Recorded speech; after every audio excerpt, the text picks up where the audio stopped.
Hi, good evening and welcome to THFC Till I Die, your home of Tottenham from past to present. And as the title says, are Spurs up for sale? That is the question on everyone's lips.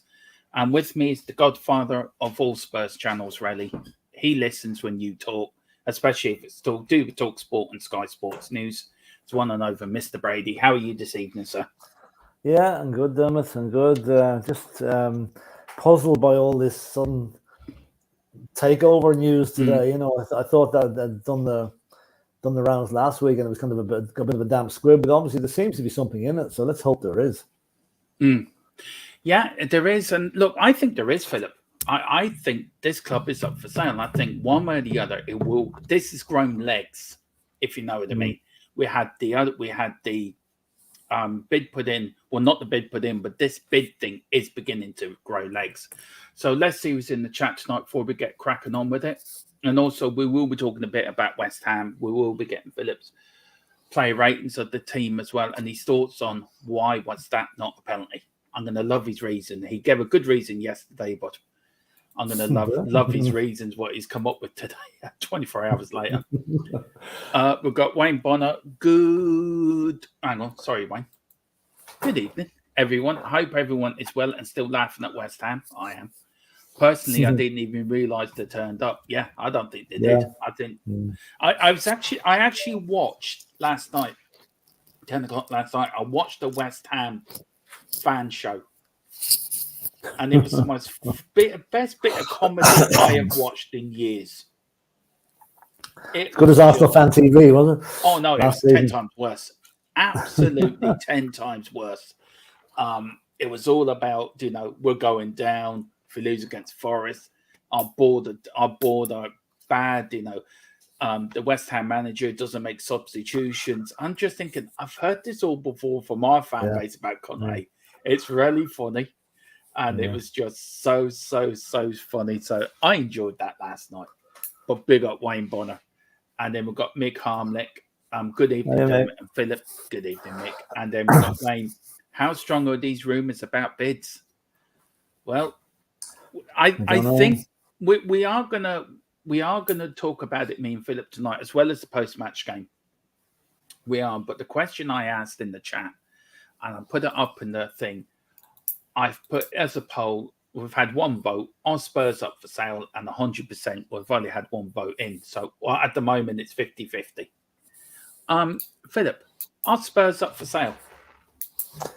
Well, I think we have to be cautious in a way that, once a story like this hits the social media, it grows legs and goes off in about 10 different directions, right? Now, I read earlier today that Daniel Levy and Joe Lewis are the three options on their plate at the moment. One is a full sellout, complete sellout. Two is a 30% sellout to the likes of the crowd that owns PSG, right? But for which Daniel Levy wishes to remain on as chairman. And the third one is do nothing at all, let things carry on the way they are. So that's the three options given. Then we hear about this MSP Capital supposed bid of 3.1 million. Now, last week in the Financial Times, that figure was 3 million plus 750 debt. Now it's down to 3 million. So it's a slight change in the goalpost there. So I don't know, really what's going on. I hope they are for sale, but I mean, Shamouz just have to make a very good point there. Yeah, sorry, I'll get it up again. That could be, the real estate end of it.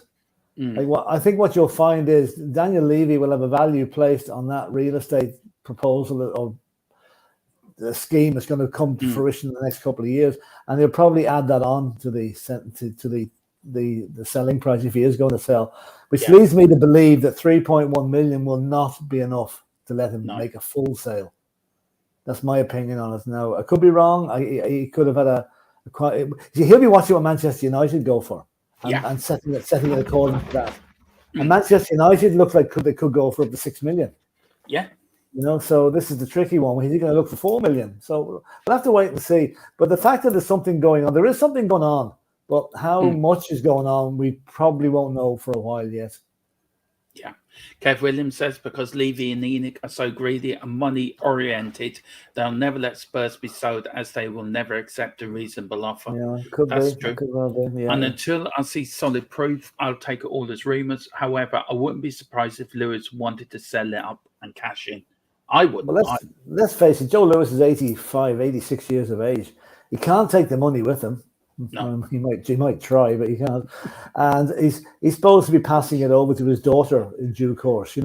Now, maybe the daughter is now trying to swing her influence already, saying, "Listen, Daddy, you're 85 years of age, you're 86 million. You'll never spend a millionth of the money that you have already. So what the hell are you looking for more for? Why not let the club go for a reasonable price?" And then you've got Daniel Levy, who probably wants to stay on. Daniel Levy will want. He classes that ground as his baby. Yeah, he does. And he won't let go easily of that. So that's another thing we have to watch out for. How ironic would it be, Philip, that all the Levy and Enoch out protests, right?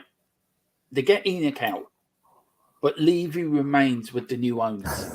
How ironic would that be? That would be ironic. Somehow, though, I think the only way Levy will stay at the club, and that's a big if they'll allow him to, is if it's only a 30% sale that we do, a 30% buy-in, if you like. If it's a complete sellout, then he has no grounds to want to be, even to ask to be stay on the club, and he won't. No. If Jamna Javi buys the club lock, stock, and barrel, then Daniel Levy will be packing his office stuff and away he goes, because there's no way they're going to keep him on. And Najavi will know the bad feeling there is among the fans for Levy. And he'll want to start a complete clean slate. Now, what he could do, he could be very cute, and he could appoint an ex-Spurs player or an ex-Spurs manager as sort of an executive director of the new company to keep the fans on side, So there's a lot of things he could do now to get on in the fans' good books. But I think what all the fans want to know, me, you, and everybody else, we want to know is if he buys the club, is there money as well to buy new players? That's the important thing. Yeah, that is. And we've got Daniela Zito. Smash the likes up, everyone. Big up, Diana. Very, very. And we will be following Leyton Orient on Saturday for you when we do our round the grounds. We'll make sure they're one of the teams we follow for you. Kev Williams has got a question for Dermo and Philip. I'm trying to play devil's advocate here, but is it better the devil you know when it comes to new owners? Look, I've always said it, Kev, we need to be careful of what we wish for here. Yeah, we want new owners, they want new owners, they want Levy and Enoch out, but we could end up somebody like the Glazers. Now, we could, but we might not. So, is he right to say it's better the devil you know when it comes to new owners, Philip? Yeah, up to a point it is, but I think a lot depends on the way the buyout, if there is going to be a buyout, is financed. If it's a leveraged buyout using the club's own money, like the Glazers did, then I'd rather stick with Levy and Enoch, to be honest with you. But if it's a buyout with cash coming from outside sources and that takes over the club's debt, then I think we have to take a chance on it. We have to take it that there's not two Daniel Levys out there. And we also have to take it that this is an American guy. American sport is all of them: baseball, basketball, NFL, ice hockey, whatever you like. They are past masters at getting money out of their fans' pockets. Yeah. And Spurs are not doing that. Not many English clubs are doing the sort of things that the American clubs are doing. I read somewhere there the average match day spend at the Dallas Cowboys, an NFL team, is $64. Whereas the average spend at a Tottenham game, okay, it might be a bit higher now with the beer and everything in the new stadium, it's probably the price of a program and maybe a cup of tea at halftime. So we're talking they're able to increase the spending, the willingness or give them the incentive to spend more money at the games, and that's where they will that's where they will bring a new, fresh outlook to the whole thing if they take it over, and we'll just have to hope that they do. I said it around that question I've asked Philip before. But are we more attractive to American owners than we are, say, to a Middle East or Saudi Arabia owner because of the NFL? Well, the NFL 10-year contract is a great advertisement for Tottenham. Like I've heard, like even when I was in America last year, I was the guy who knew nothing about Tottenham, and when I mentioned the NFL to him, he says, "Yeah, is that fantastic stadium in London that we play the NFL at?" I said, "That's it." He says, "Boy, that's some piece of real estate."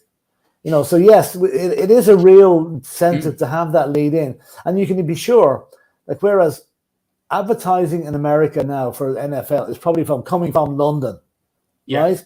But what will happen is if new owners come in, it will be specified the Tottenham Hotspur Stadium, London. Yeah. The MSP Stadium, London, whatever it's going to be called whenever they takeover comes through. So yeah, I think the Americans will certainly be a better fit for me anyway. I mean, I don't want Saudi Arabia coming near it. I don't want Qatar coming near it for reasons we discussed ad infinitum during the World Cup. An American owner. It's ironic that this guy is Iranian American. You know, I mean, but I think he's more American than he's Iranian, so we'll give him that. He's obviously made a very good. He's obviously a very shrewd businessman. He's done very well for himself. He's got sporting experience. He was the co-owner of was it a basketball team there until recently? Yeah, I think so. Yeah. So he's got. Sorry, go on. Yeah, it is basketball. Yeah. Yeah. So he's got experience of running a sports club. And let's face it, a lot of the income in American makes for these sports a lot higher than the Premiership makes. So I think it could be a very good fit, and to get his marketing people in there and to get his techie people in there to expand Spurs' name worldwide by a number of avenues, and I think that could be very, very good for Spurs. Yeah, it was the Phoenix Suns. That was the one he owns. Yeah, just to give you comparers, like it says here, Gemma's net worth compared to the Chelsea and Arsenal owners amid Tottenham takeover talk.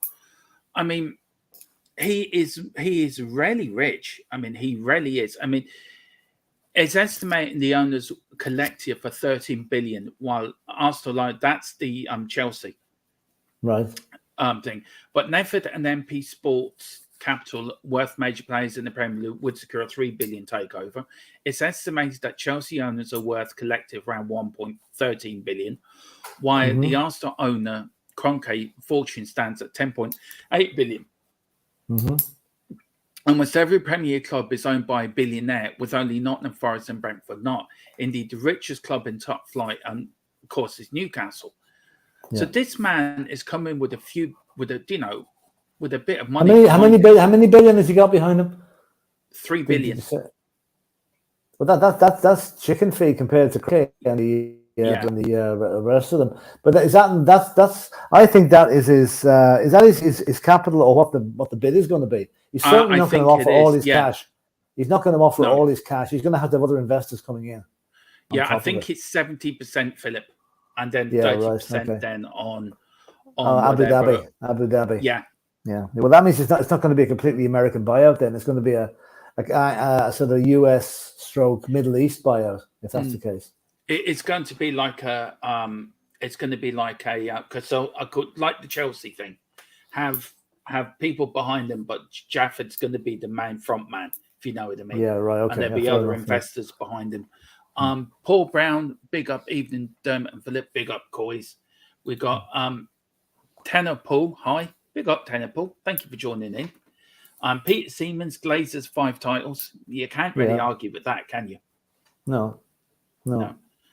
Daniela, thanks. And yes, the mighty Orient versus Grimsby away. Can't wait. Mr. Tarafdar. I want Middle East owners. Fair enough. Well, fair enough. Yeah, everyone's entitled to their own opinion. You may partially get them as well, you know. Yeah. Dave Holston, Phoenix Suns. That's the team you want, yeah. And Philly 2109. I want Daniel to stay. Right, okay. Wow. Fair enough. You're entitled to that opinion. That's it. Yeah. But you know one thing, I'm just thinking about there. If he's only got if he's only his personal wealth is only 3 billion, right? I think he needs to start looking down the back of the couch for the odd extra dollar bill, because I don't think, I honestly think that is not going to buy the club. I think Levy's going to be looking for something more in the region of 4 billion. So unless he can come up with more investors or win the lottery or do something, I don't think he's in that class.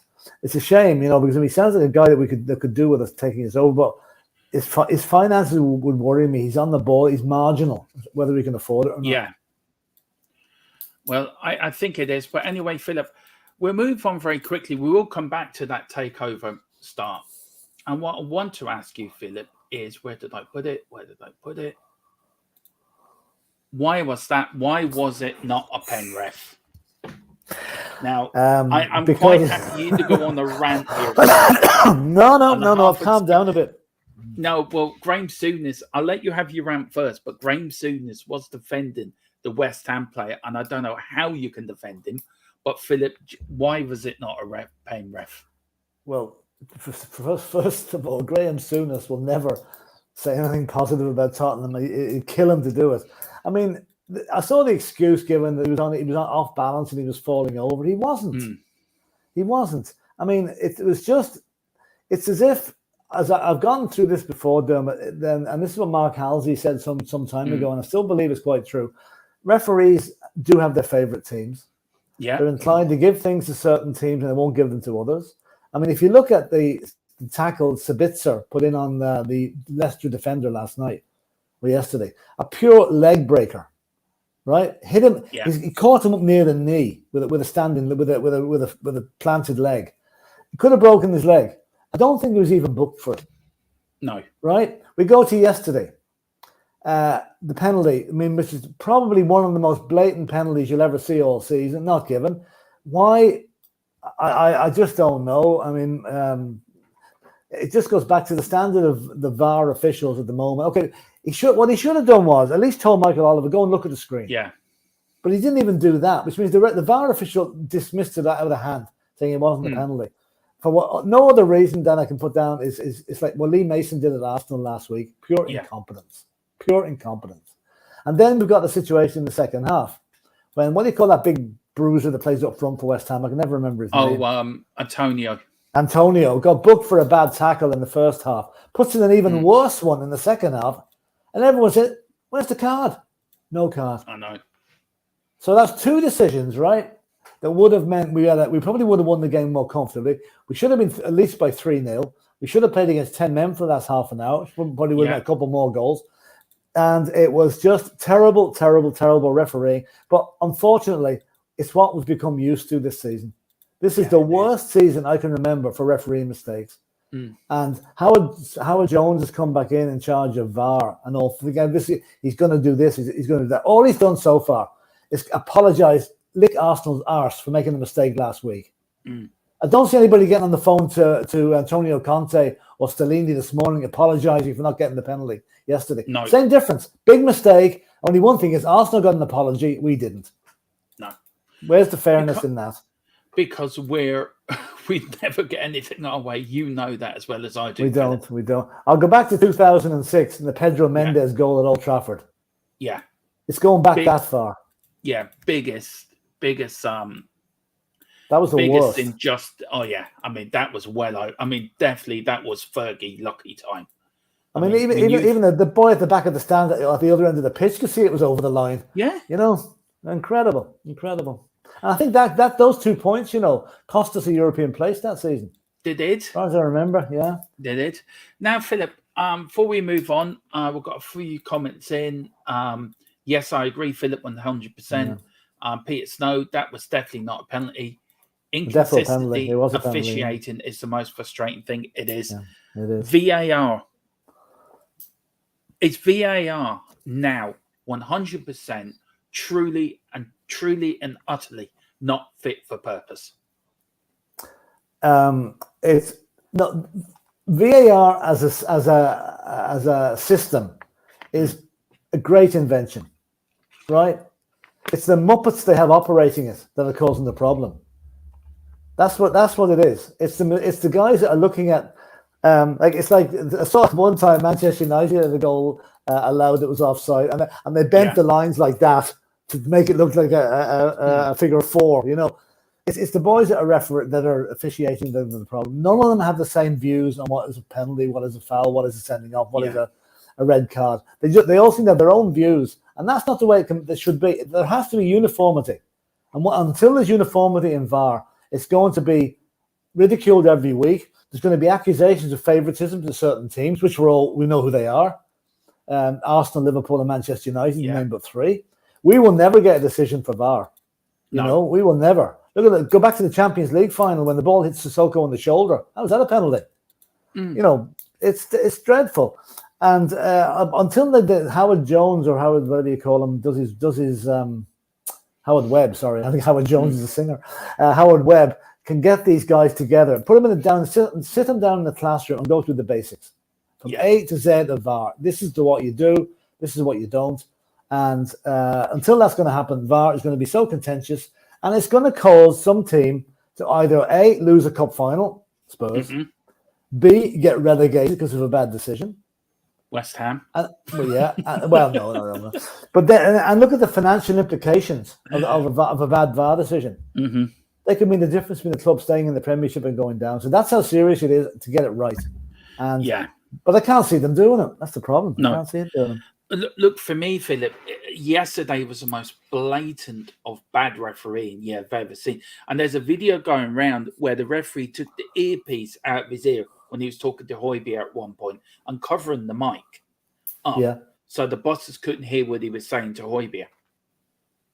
Yeah. Now, whatever he was saying to him, I don't know. But look. Yeah. But then you've had, what's his name? Rice saying to Højbjerg, nobody likes you anyway. And he said it twice. I agree, he could lip read it, you know? Oh, dear. It's a wonder why Højbjerg didn't deck him. Yeah. Now, this is what apparently Souness said on yesterday. He said, Souness defended the Hammers man when it wasn't a penalty. He said, if you're falling, you're going to put your arm out. And at whatever angle you're falling out. I could see you jumping to get in, Philip. Hang on, give me 2 minutes. No. But he's not. He's not. I could see the steam coming out of your ears now. But he's not. But he's not falling, is he? Hasselbank replied. Souness said he is, but he's just managed to keep his left knee up. But he's not falling. He doesn't fall. Hasselbank was insisted it was a penalty. Yeah. He thinks he's on his way down. Souness said again, he is definitely on the way down. Somehow stays up. But even if he was going down, he still handled the ball. You know, it doesn't matter if you're on your feet or it doesn't matter where you are. If your hand or arm is detached from your body and you touch the ball, that's a penalty. Richarlison did not push him. No way. No. Richarlison did not push him at all. It's Graham Souness being Graham Souness. That's basically it. And fair dues to Hasselbank for keeping at it. You know, and Robbie Keane, I think, had a bit of a go with him as well. Robbie Keane was there, you know. I mean, it's irrelevant his status was. If he'd been pushed and fell, yes, that's a different thing. That's a free kick to West Ham. He wasn't pushed. Yeah. Right. This is what David Clark says. David, we missed you earlier, so thank you for tuning in. And also, who else jumped in? No, that's it. Yeah. Hi from Leicester said Richarlison was pushing him wrong. Then they said he was going to floor and stick his hand out to stop him falling. Wrong. Bullshit. And then because the referee gives a decision, then VAR won't change it. If the referee doesn't give a decision, then VAR doesn't give an outcome. Yeah, but there's been some penalties. He also said he was off balance, but that's not falling. Yeah. Well, I'll go back to a game last season. The Manchester City game away last season. You remember we were winning 2-1 and the ball came in from the corner and Romero was falling backwards. He was falling backwards and the ball hit his arm. Penalty. Okay. He was falling. I nearly gone to ground. Even if this guy was falling and gone to ground, as long as he wasn't pushed, the ball hits his hand. It's a penalty. It's a no-brainer. And anyone that's defending it is either a West Ham fan or doesn't know a thing about football. Yeah. It's great. Take Graham Souness into that category. He went down and literally moved the ball. Yeah, I mean, the ball was heading for Harry Kane, and then by example, the back of the net straight away. If Harry had got that ball, you got Mir saying, "What about the Lucas Moura one?" That's another against Sheffield United. It was a Sunderland or Sheffield United. Yeah, when the ball hit his back and was given his handball. You know, this is it. Absolutely. The hand was in a neutral position. Not sure it was a penalty, says Paul Pablo. No, the ball wasn't. The hand was going away from his body. The hand was not by his side. He didn't touch the grass. Exactly, Mayor. Exactly. Absolutely, yeah. exactly. Yeah. Look, I can't get over Graham Souness is some sort of a. Oh dear, I don't know. But anyway, Philip. Yeah, go on. What are you going to say? No, I was going to say Souness was only mad that we won the match. That was his problem. Yeah. And he's an ex-Tottenham youth player. Do you think he shows some respect? No. It's the way he left the club. He has had it in for us since he left. He was Souness was a bit of a lad when he was a young fella, and he was sold for disciplinary reasons. He was at a nightclub and doing something he shouldn't have been doing at 17, and I think it was Bill Nick showed him the door, or whoever was in charge of the academy at the time. And I don't think he's ever forgiven us. He went to Middlesbrough and he's never forgiven us. No. So right. Here's your 11 from yesterday. Do you want to give your ratings there, Philip?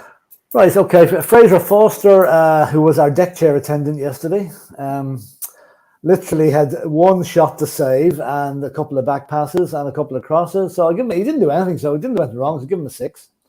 Romero, the man is a total nut job. I cannot believe we've got a defender like this guy. You see the way when Emerson Royale scored, the first thing he does is kicks him in the arse. Can I just say, I saw a video on Twitter today just of Romero's tackles alone. I know, I saw that. Man, if that man did that outside a football ground, right, he'd be arrested. For assault. I know, he would be. I get the feeling when can I go on there? He is not job. He must stay. Dave said it a while ago, right, that he's in the padded room before he goes out to the game the night before with the picture of the striker, right? I think Dave's spot on. I think he's in that room, right? And by the time they let him out 5 minutes before the start of the game, he's absolutely pumped, right? I'm going for it. I'm going for it. You wait to AC Milan. They're going to be upended left, right, here, there, and every bloody where. Yeah, I know. I think what happens is when Romero gets to the dressing room before a match, there's a plate of raw meat on his seat, and he just eats that. He says that that'll keep you going till the match starts. Yeah. A quick question on Romero: is he our Graham Roberts? Do you know? Is he the player to take over from our Graham Roberts? He is. He's great. He's Graham Roberts with an attitude. Really, I mean, Graham Roberts was a tough man, but Romero, I'll tell you one thing. I'd say he doubles up as a nightclub bouncer, in his spare time. He's just, incredible. I just love him to bits. Okay, he's inclined to be a bit rash at times, and sometimes his timing isn't right. But I'll tell you one thing: when Christian Romero tackles you, you stay tackled. You've been Romero'd, So I give him an 8. He was very, very good yesterday. Eric Dyer, Can I just say very quickly, Mia's that's it. You mentioned Romero, Mia's gone. That's it. Mia's gone completely. There you are now. Okay, I'll leave a Royale till the end, okay? Yeah. Dyer, the much maligned Eric Dyer. Now, not that he had much to do yesterday, to be honest with you, because that West Ham defense that West Ham attack couldn't punch its way out of a wet paper bag. It really was so poor. And they had better players on the bench. They demand Danny Ings, who can do damage to any team. Didn't bring him on till it was too late, till they lost the game. So I'll give Dyer a 6. Longley as well. And again, I thought he was badly injured there at one stage. He looked like he was concussed, but he had a good game as well. So I'll give him another 6. Basically, those guys didn't have a lot to do. So No. Ben Davies had probably his best game for Spurs in a long, long time, and I'll give him an 8. He was excellent. Oliver Skipp. Now, I was very wary of Oliver Skipp in the first half. He got booked after about 10 or 15 minutes. And I thought he's going to be in trouble, because, keep it clean. I like this comment by way Bonner, Philip, but even the mafia won't mess with Romero. Oh, yeah, honest to God. He's true enough. Oliver Skipp, I thought they might take him off maybe with an hour gone, or just because of the yellow card situation. Yeah. But in the second half, he really stepped up and played very well. And I'll give him a 7. Højbjerg, probably one of the best passes I've seen at the Spurs ground since Glenn Hoddle was in charge. Yeah. In the team. That pass that he made, it defied gravity, really. It took out 5 West Ham defenders. And fair dues to Ben Davies for starting the run and spotting him. I mean, it was a brilliant pass. I mean, if someone from Liverpool or Man United had done that, Sky Sports would be doing the special on it. It was barely mentioned. So, Højbjerg, take a bow, boy. You played really well yesterday. It was great to have you back in the side. I'll give him a 7. Richarlison, the enigma. It's just not working out for him, really. He tried his best. He got one shot in the first half, which Fabianski got back to save. So I'll give him a 6 now. 5 might have been more, but I'll give him a 6 because I'm in good humour at the moment. Kulichevsky, first half, he was very poor. I thought, get him off and get Dan the Man on. Second half, he was a revelation. He gave that West Ham left back an awful time. Beat him off the ball a few times. He was running at him. He didn't know how to do with him. So I'll give him a 7. Harry Kane, not one of his greatest games. He first half, he was a little bit off the pace and got tackled a few times. Second half, a lot better. And I mean, they put the band back together again with himself and Son with the pass for the goal. I mean, both the speed of the pass, the touch by Son, and the finish was world class. So you have Harry Kane as 7. And then going back up to the much nearly as badly maligned as Eric Dyer, Emerson Royale. Sorry, there Emerson Royale, who scored the goal, a goal that Harry Kane would have been proud of. I mean, let's face it, when a fullback gets the ball that far up the pitch, he closes his eyes and hopes for the best and lashes it. He literally placed the ball past the goalkeeper, who was like a statue. He couldn't even move it.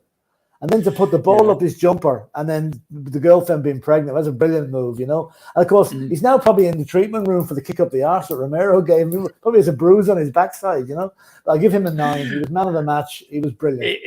He was. We're not allowed to call it man of the match anymore. We have to call it player of the match. Oh, I see. Okay. Yeah. Right. That I only found that out today. It's actually called player. I remember years ago, right? My dad was in construction, and we were on a job. I forget where we were, and a man and woman came out. We'd done a load of drainage, and we had to get the final inspection to pass the work, so my dad could get paid. And the woman came out, and my dad said, "We've done, say, 7 manholes." And the woman turned around to him and said, "You cannot call them anymore. They're called a person's hole," which sounds very rude. Sounds ruder than manhole. Yeah. Oh.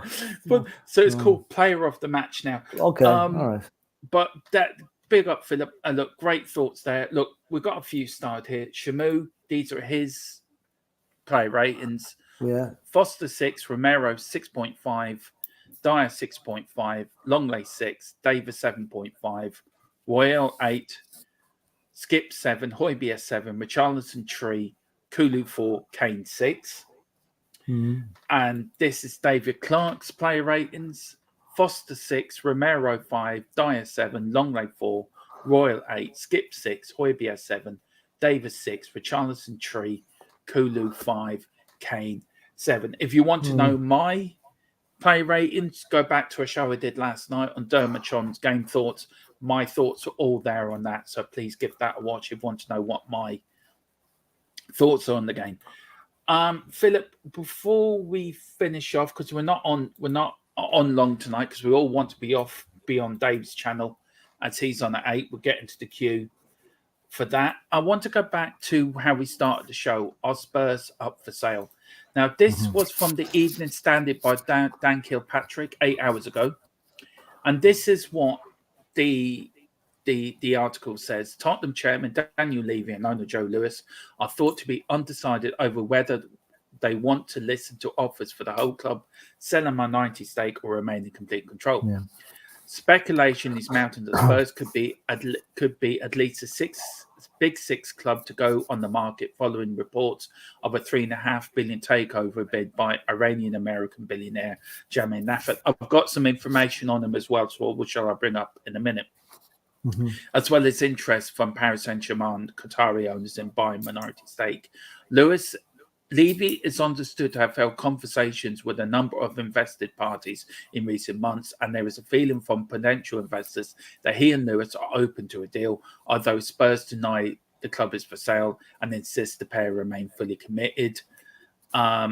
Standard Sport has been told that the prospective bidders believe Levy, who has indicated he will want to remain at the club, which will be ironic in the event of any deal, and Lewis wouldn't have not yet decided if he wants to listen to offers for the club outright, seeks a majority partner, or do nothing.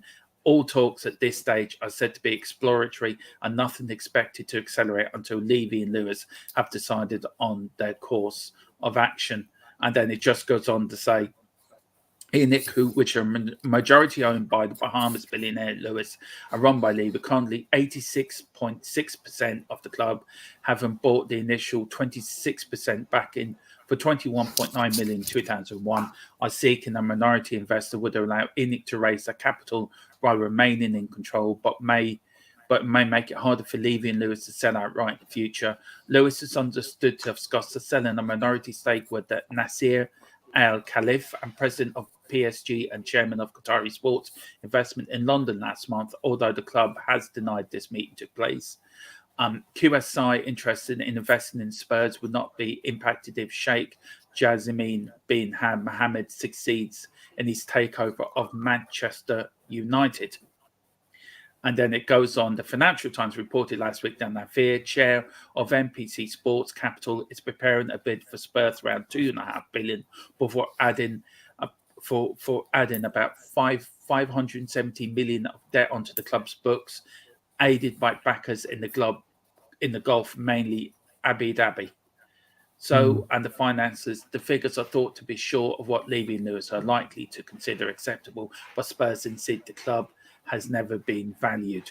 Now, Philip, what's your thoughts after me reading that out? Yeah, I'm beginning to think that possibly the 30% stake might be the way this could work. But it would keep Levy, it probably would keep Levy at the club. Look at it this way. 30% of a valuation of Tottenham, a rough valuation, is around $1 billion, give or take, right? Now, what can Spurs do with that $1 billion? Pay off all the debts, be completely debt-free, and still have 250 million left to buy players.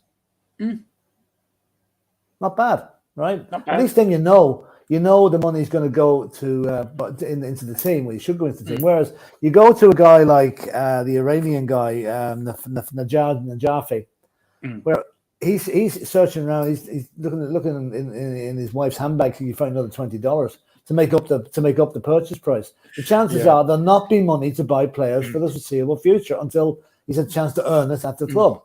So the 30% might be the more. If Daniel Levy wants to stay at the club, that's the only way it's going to happen. Yeah. Unless they decide not to sell at all, because if, as I said earlier, somebody buys the lock, stock, and barrel, he's going to be on his bike straight away. Yeah. I mean, I've done a little bit of the internet now.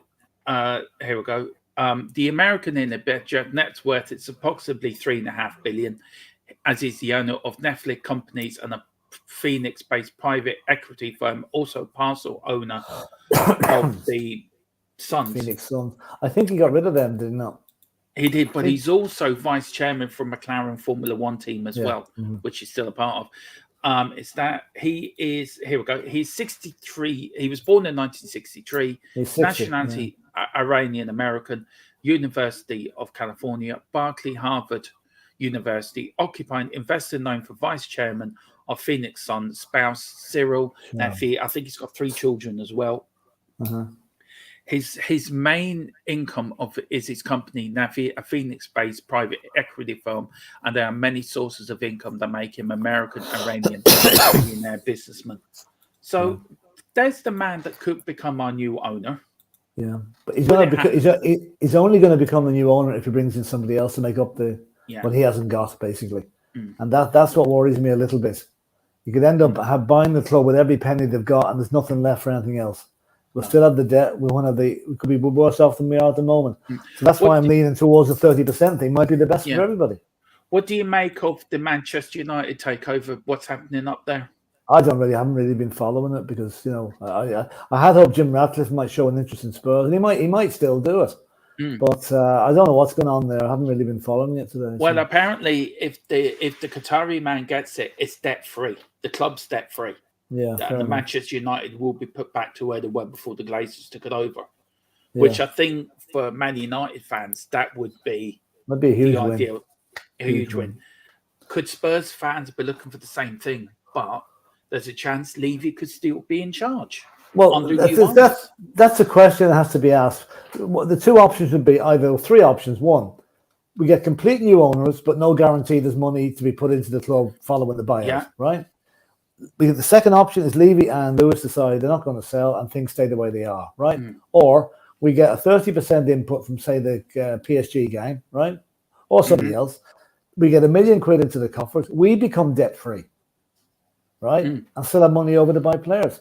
That sounds attractive to me, but the downside to the protesters is going to be the Levy is still going to be at the club, albeit with not probably as much power as he has at the moment because he's got other people to answer to now. So it's very interesting to see what could happen there, Do you think he's got a free reign at the moment at Tottenham? Lewis just says, do what you want. Well, unless it's something absolutely massive, I'd say yes. I'd say yes. Yeah. But look, anyway, listen, we're going to end it off there because I said me and Philip want to get over to Irish Hotspur and speak to Mr. Harris on the fan show. Look, we are back tomorrow at 12:30 with Spurs News Round. I don't know if Philip will join us for that with me and Mia. I won't tomorrow, I'm afraid. I have people coming at 12:30 tomorrow, visitors, and I'm heading to Dublin at 2:00, so I don't think I'll be free. But anyway, well, hopefully you join me and Ellie on Wednesday. I'll be there on Wednesday. Yeah, I'll be there on Wednesday. Me and Philip have got a few good shows coming up during the week. This night we've got the I Miss My Tottenham one. We got the Sugar Years, and then Thursday week, I think a couple of days before I head to Tottenham, was So Campbell right to leave Tottenham, and I'm so looking forward to doing that one. Wow, that's a cracker. Lord. Yeah, that is a cracker. But also, we are back then on Saturday with Around the Grounds. We've got the build up to the Chelsea game coming this week. We've got the watch long, and then all next week it's a build up then for the FA Cup game on Wednesday, and then it's a build up to the World. And then when I go to England, I'll be doing a travel blog on my journey over there. There'll be content over there with me and Ellie. There'll be game day content with me and Philip and Ellie. We'll be doing it live from a pub somewhere, the three of us online. We'll be doing a pop-up show. There'll be the Godfather talks as well. So we're going to do a lot of content over in England while I'm over there. And I'm sure we'll be doing a few shows in the evening time as well, me and Philip and Dave Harris as well, who I'm going over with. But anyway, whatever you do, get over to the Irish Hotspur now for the fan show. Grab your memberships, pop on, have a talk, help the guys to 10K, help us get to 1,000, help us to get to 2K, as we're nearly at 1,100 subscribers. We're on the march now to 2K. Thank you all for watching. I'm back in the morning at 12:30 with Mia. And everyone, please get over to Mia's Spurs Opinion Lines and also Queen Ellie Spurs Ladies channel as well. Thank you for your contribution tonight to the show. Whatever you do, in Conte and Stellini we trust. Come on, you Spurs. Come on, you Spurs.